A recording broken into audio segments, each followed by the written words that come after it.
proses diwajibkannya saja Rasul harus menghadap Allah. Itu proses diwajibkan. Berarti ada nilai penting ya, ada nilai urgensitas di sana. Maka sholat itu ibadah yang tidak pernah mengenal strata sosial. Kan beda dengan zakat, beda dengan haji. Kan haji untuk yang mampu. Ya, walaupun nantinya sekarang ini mampu berhutang mungkin termasuk. Kan ada itu, ada apa di bank itu dana tanah, nah, itu kan mampu berhutang, kan? Berubah. Nah, bayangin coba. Ini salah satu indikasinya kan, kalau saya mampu berhutang ya silakan. Itu ibadah sholat itu kan tidak mengenal status sosial. Orang miskin harus sholat, orang kaya harus sholat, pejabat harus, rakyat harus, kan begitu. Ini luar biasa. Dari sisi siapa yang diwajibkannya begitu. Nah, begitu sholat diwajibkan, Rasul dipanggil, dan panggilnya kan luar biasa. Kalau kita lihat hadis Muslim ya, ketika Rasulullah diwajibkan Isra Miraj itu kan melakukan perjalanan kan dari Mekah menuju Masjidil Aqsa dulu. Sebelum berangkat ke mana, ke langit itu, Isra itu kan Rasul oleh malaikat Jibril dikasih 2 cangkir, yang satu arak, yang satu susu. Sebelum berangkat Rasulullah milih susu. Kata Jibril, benar, engkau telah memilih fitrah. Kan begitu komentar Jibril. Kan pakai bulog gitu. Dan yang hebatnya itu kan ketika Rasulullah naik ke pintu langit 1, 2 sampai ke 7 itu kan luar biasa. Ada penjaga pintu langit itu malaikat itu. Susah kita untuk sampai ke sana. Makanya silakan nanti dibaca buku Isra Miraj yang ditulis oleh Syekh Asy'ari. Itu luar biasa ya, bagaimana ulama dari Mesir itu bicara tentang mukjizat Isra Miraj, luar biasa itu. Jadi sekali lagi oleh-olehnya sholat. Untuk mewajibkan sholat Rasul dipanggil,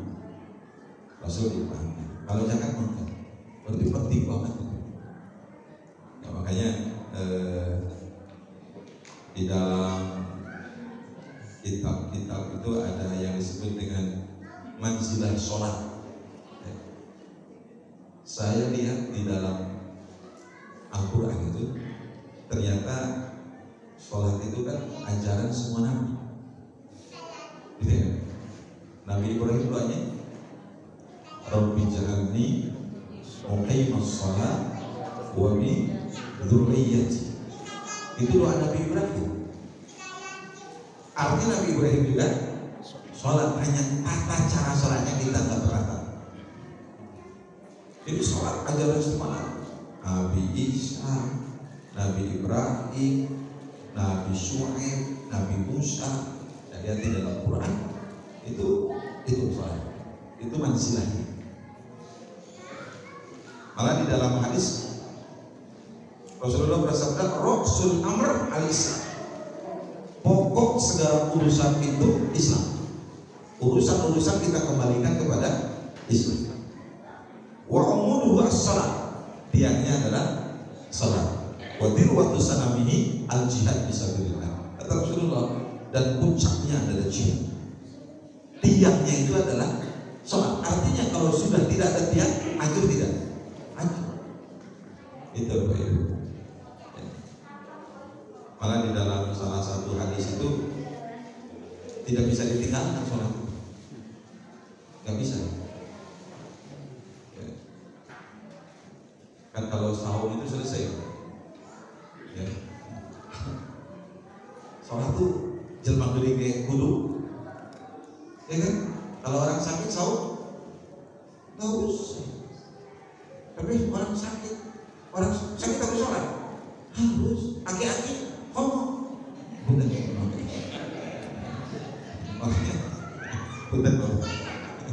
dari 7 kelompok yang akan mendapat perlindungan di sisi Allah yang disebut istiqrah hanya anak muda.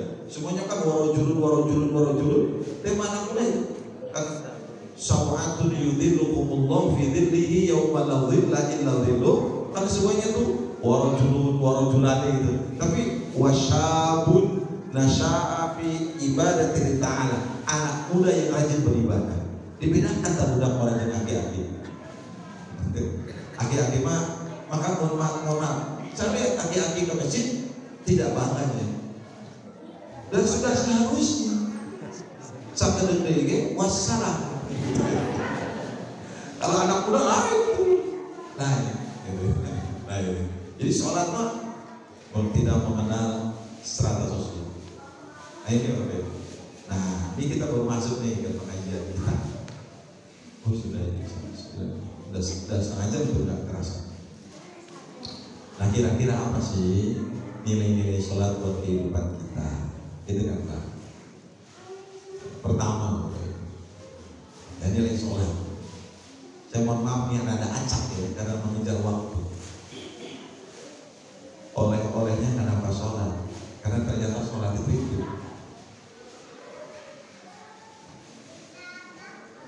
Ada seorang ulama mengatakan mi'rajnya seorang mukmin itu sholat. Yunaji rabbahu itu sholat. Ya, kita bermunajat kepada Allah lewat sholat. Dan sholat itu adalah proses komunikasi kita dengan Allah secara langsung. Kan begitu? Ibu melihat suami sholat senang nggak? Lebih senang dikasih uang 12 juta atau lihat suami sholat?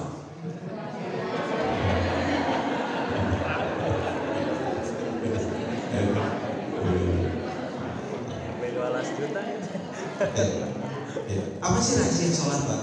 Ya, ini buat hidup kita ya. Pertama, sholat itu harusnya sebenarnya ada hadis riwayat Bazzar ya, nanti lah itu aspek usia. Sholat itu melahirkan keikhlasan. Dimulai dengan Allahu Akbar. Ya kan? Niat yang benar karena ini memberi makna buat kita. Tadi kalau Rasul menyebutkan sholat itu adalah tiangnya Islam, tiangnya agama. Bahwa apapun yang dilakukan oleh kita tanpa keikhlasan itu harus. Ternyata orang yang masuk neraka itu orang yang beramal. Dalam hadis riwayat Muslim, gara-gara tidak ikhlas. Kan ada 3 orang yang dipanggil Allah itu. Yang pertama kali diberikan satu keputusan oleh Allah kan 3 orang. Hadis riwayat Muslim. Yang pertama, orang yang mati syahid, perang. Berat nggak perang itu?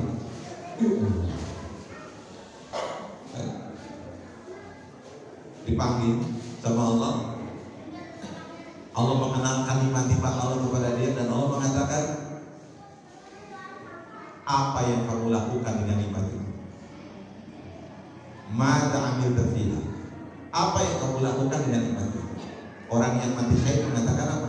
Semua nikmat ya Allah yang engkau berikan kepadaku, aku pakai untuk berperang sampai aku mati syahid. Kata Allah, kadzabta, kamu dusta. Kalau disebut dusta oleh istri, bapak masih soleh.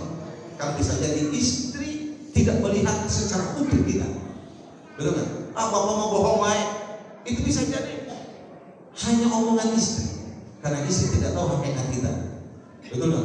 Tapi kalau Allah mengatakan kamu dusta, habis, nggak ada kesolehan lagi. Kamu waktu berperang itu hanya ingin disebut jari orang pemberani. Faqad qila, kan itu hadisnya. Dan itu sudah dikatakan waktu di dunia.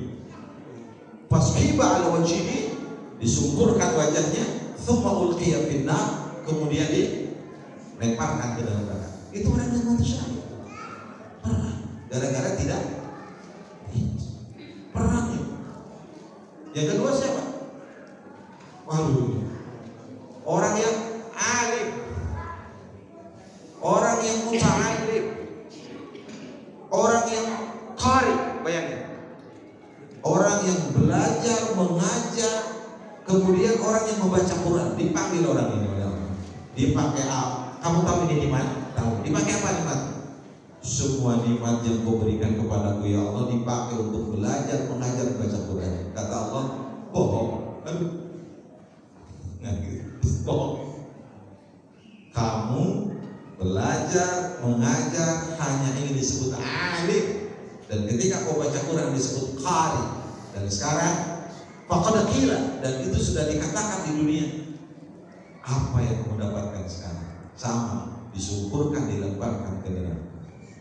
Yang ketiga, itu orang yang banyak wasallahu fi malihi, dia luaskan rezekinya oleh Allah, sangat luar biasa.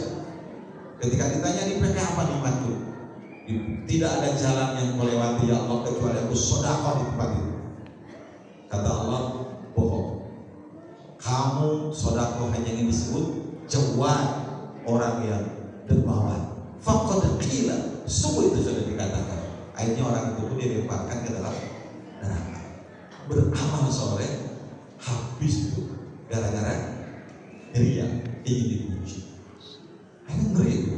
Nah, sholat ini mengajarkan kita untuk saya tanya, sholat itu luar biasa. Ini ikhlas. Hanya kita kepada Allah tujuan kita. Seperti, mohon maaf ibu-ibu, kalau kita rumah tangga nggak ikhlas, lelah. Betul. Bukan ibu-ibu, ibu selama menikah dengan suami banyak bahagia, banyak derita.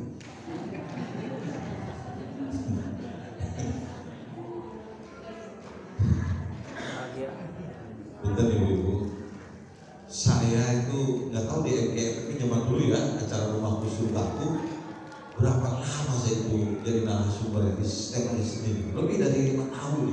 Saya mengundur, lelah terus rumah tangga orang itu. Saya sampai punya LKK, lembaga komunikasi keluarga. Itu luar biasa. Saya susah untuk menemukan keluarga yang bahagia. Hampir tidak menemukan. Karena yang datang ke saya itu rata-rata apa? Ustaz suami saya, Ustaz istri saya, Ustaz mertua saya, Ustaz orang tua saya, Ustaz anak saya. Hadir sampai rumah tangga. Saya mau datang Ustaz Abi Gadu Atas 20 juta, kalau Ustaz tidak ada. Sampai detik ini tidak ada. Artinya apa? Rumah tangga itu problem. Maka rumah tangga sakinah mawaddah warahmah itu mirip-mirip pegadaian, bisa mengatasi masalah tanpa masalah. Makanya bapak jangan pernah kaget kalau tiba-tiba bosan sama istri. Biasa. Ibu tiba-tiba ayah nyekek salah kita, dan ayah nyekek masa lu nanti cekeknya akan begitu. Mohon maaf. Ya, saya melihat prosesnya ini luar biasa. Nah ini, jadi oleh karena itu, mohon maaf Bapak Ibu sekalian, keikhlasan itu yang melindungi kita. Dalam tidak ikhlas maka maaf. Punten Bapak Ibu, punten ibu-ibu, kalau ibu gak ikhlas malah punya suami egois, ingin menang sendiri, duit detik dahar yang nyunah, panitah nakulu gitu. Kayak gitu, pada puasa harus izin suami kan luar biasa. Hanya ajaran Islam gitu. Tapi kalau kita ikhlas menampakinya, Bapak kalau tidak ikhlas malah jadi suami. Punten, kebutuhan kita dengan istri banyak mana? Istri Pak. Punten bisa. Hari ini sampai kurang, banyak keperluan istri. Jangan dulu bicara yang lain. Ini baru wajah aja Bu. Ini kesini gitu. Ini baru aja. Kan orang Bapak alhamdulillah jangan pernah perawatan. Gitu. Bisa malu perawatan era klinik, jalan Citarum, era klinik, jalan Sutami, Natasha, jalan Talaga Bodas, Natasha, jalan Suprata. Itu sekantin. Gitu. Krim malam 1, krim malam 2, luar biasa. Bapak pernah mau tidur pakai krim malam? Kata, punten ibu-ibu, hari pengabut hidup naik, hari geris. Ari pangabutuh hirup naik, ari gelis turun. Pakai perspektif ekonomi rugi. Maka ibadah nikah itu jangan pakai perspektif ekonomi, tapi ibadah. Pak, mama pengen jalan-jalan surga itu. Jadi semakin isi banyak permintaan, itu banyak ibadah. Betul ya? Setuju kan? Apalagi bahasa Sunda kan? Pamajikan teh singkatan, pamajikan, pak pakaian. Tugas suami ngasih pakaian. Kalau isi pakaiannya kurang, yang dosa suami. Kan pakaian istri tidak hanya baju, pulu, baju, rok, tas, harus matching. Kan gitu. Kadang-kadang naik angkotnya matching ya, angkot.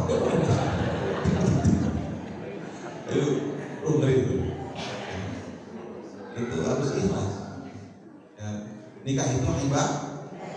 Dan ibadah panjang, nggak ada salahnya. Nggak ada salah. Maka seorang orang tua menghalangi anak mau nikah, itu ibadah. Dosa tidak? Dosa karena menghalangi anak ibadah. Begitu juga seorang istri menghalangi suami ibadah lagi. Dosa tidak ibu? Setuju? Wah. Jadi etama cara lain ibadah. Ibadah. Boleh saya cerita? Kayak ibu-ibu itu. Penting Pak.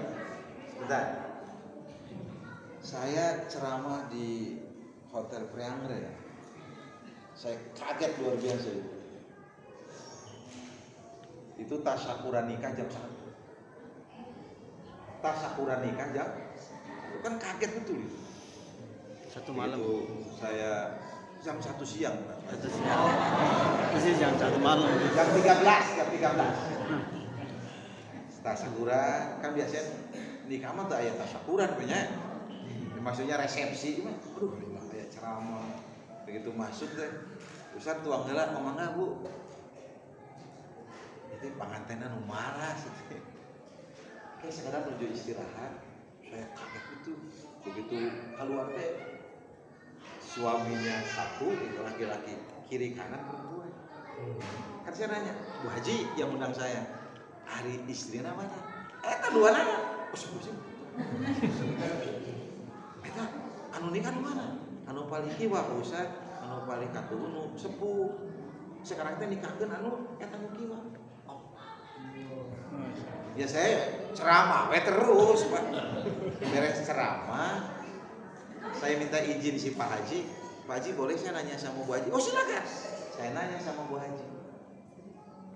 Bu Haji mewakili ibu-ibu. Mewakili ibu ya. Punten. Teu nyeri hati. Betul kan? Teu nyeri hati Bu Haji. Apa kata Bu Haji? Itu yang membuat saya langsung duduk langsung pulang. Pak Ustadz, bagaimana saya harus sakit hati? Saya sedang membahagiakan suami saya. Ya Allah. Oh.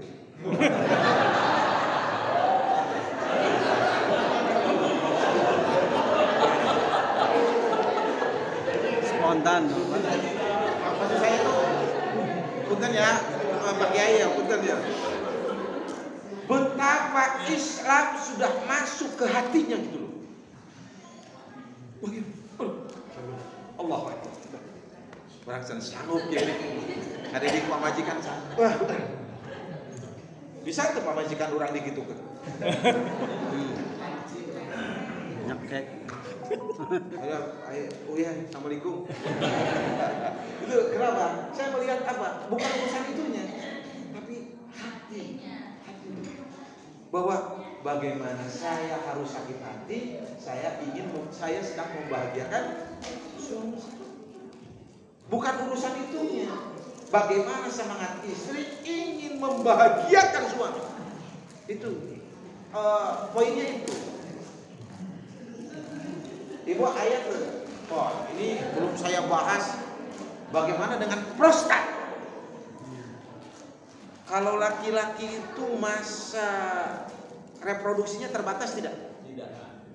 Tanya dokter. Kalau perempuan terbatas? Terbatas. Ketika itu kurang dikeluarkan, bahaya. Ya walau alam, tanya aja dokter. Saya dengar dari dokter Hanirono itu. Tong rewas ibu, kan ini kita sedang bicara ikhlas. Makanya tingkatan ikhlas paling tinggi itu apa? Seorang ulama mengatakan ketika seseorang sudah tidak lagi melihat manusia, sudah tidak ada bagian diri, hanya itu. Maka prinsip orang ikhlas, qul inna sholati wa nusuki wa mahyaya wa mamati lillah. Kan keikhlasan itu kepada siapa kita belajar ikhlas? Oke lah. Kalau Rasulullah, para ulama, para sahabat, saya kira tidak usah diceritakan itu. Kadang-kadang kita lupa belajar ikhlas itu kepada orang tua kita, tetapi ikhlas kepada kita. Maka kenapa orang tua doanya diijabah? Karena keikhlasan mereka. Keikhlasan. Coba lihat. Orang tua itu sangat ikhlas. Pernahkah orang tua minta uang dikembalikan? Nah, kamu sudah kuliah, sudah kerja, sudah menikah, hitung dari TK sampai perguruan tinggi. Mama yang umroh, kita kan? Maka kenapa doa orang tua itu diijabah Allah? Karena keikhlasan. Silakan aja bapak, tiap bulan kasih uang ke orang tua, tiba-tiba bulan ini tidak kasih, apa marah ibu kita? Bu, bulan ini nggak bisa ngasih uang sama ibu, karena dagang itu jangankan untuk modalnya habis. Apa kata orang tua kita? Yang penting malah sama istri bahagia. Kalau memang kurang modal, tabungan ibu masih ada tuh, sok ambil ke saya. Bahkan kalau perlu sawah yang di Majalah sama sore sok jual. Itu kan respon orang tua, betul? Coba sekarang bapak bilang bulan ini tidak ngasih uang ke istri. Cobain. Bun, ada apa ya? Sorry ya. Bulan ini mah si gana ayah tapi bisa kemarin duit. Rieu bun. Apa kata istri kita? Rek gesang ya bun, Bukan ibu-ibu ya, tidak semua wanita seperti itu. Ini bapak ibu. Jadi sholat mengajarkan ikhlas. Tujuannya Allahu Akbar. Yang kedua apa pak? Sholat mengajarkan kita jujur. Betul? Dari mana jujur? Sampingan itu sholat.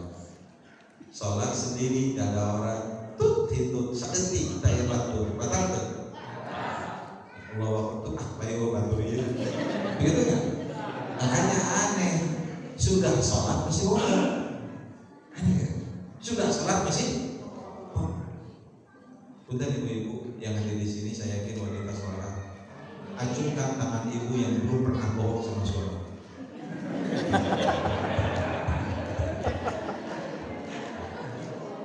Kena disalah kibat itu ditanya. Bohong itu dosa kecil, dosa besar. Besar ya? Dalam Al-Kabair ditulis oleh Imam Az-Zahabi, ternyata bohong itu dosa besar.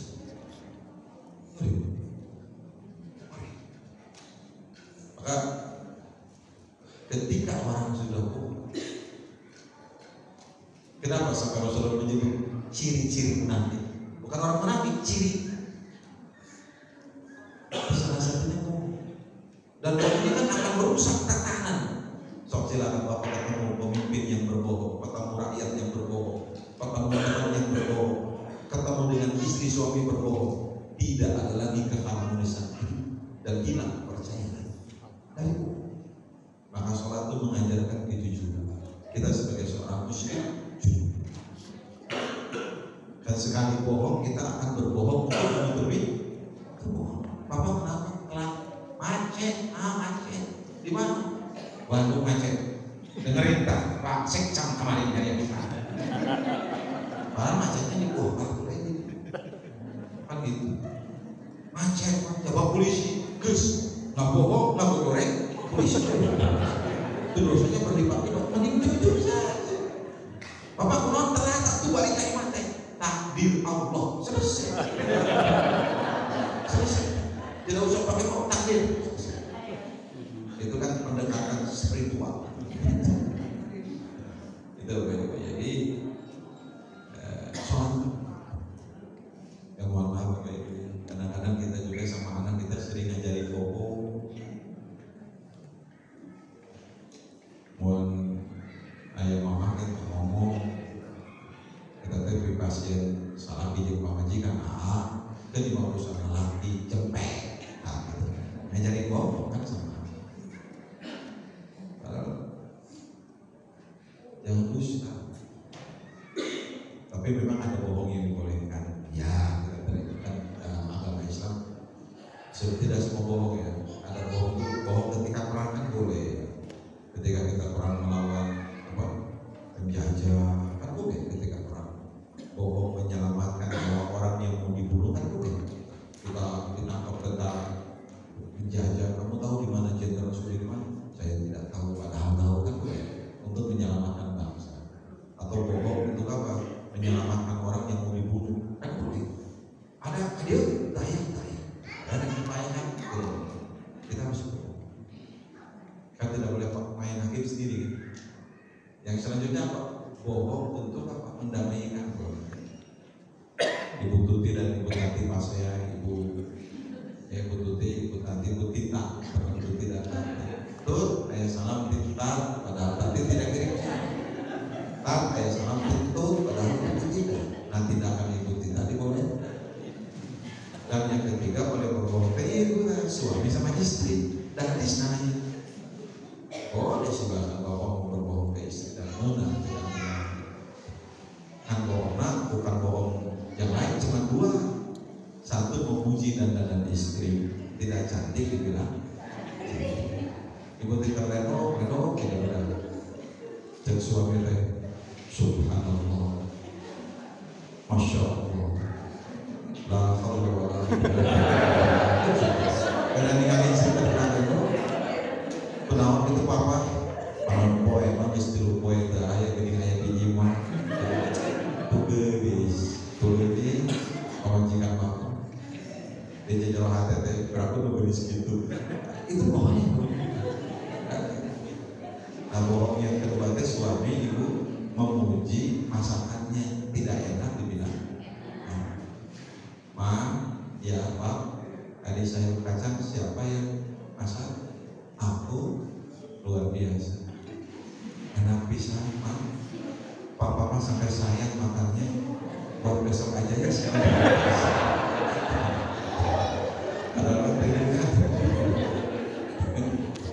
Saya kira kan bohong itu kan untuk mendalami cinta, tapi coba bapak buat laporan bohong, ya jujur Pak, laporan kan korupsi itu salah satu laporan bohong itu, ya, makanya itu bahasanya bagus ya, nu mau korupsi kan halus ya bahasa, jadi nu awalnya tengah arti, ini si bapak tadi awal korupsi, cuma mangga terus gitu, korupsi itu ngarampok kan gitunya, di bahasa tidak halus, ngarampok, ngerti ya rakyat ini korupsi dengan dia. Korupsi karena pemindahan hak dari satu hak ke hak yang lain. Padahal itu ke hati. Ini ngarampok. Temukan sama kerawanan pangan. Kan lebih halus bahasa. Kelaparan rawan pangan. Padahal rakyat aku mau kan rawan pangan. Padahal itu kelaparan. Betul kan rawan pangan kelaparan ya Pak? Makanya tolong Pak pejabat jangan pakai bahasa-bahasa yang rakyat tidak ngerti. Kan nggak tahu itu kan? Gitu. Apalagi kalau kita niat berbohong kan? Imam Ghazali pernah mengatakan, Imam Ghazali, kalau Anda mimpi masih tidak jelas, Anda masih berbohong. mun urang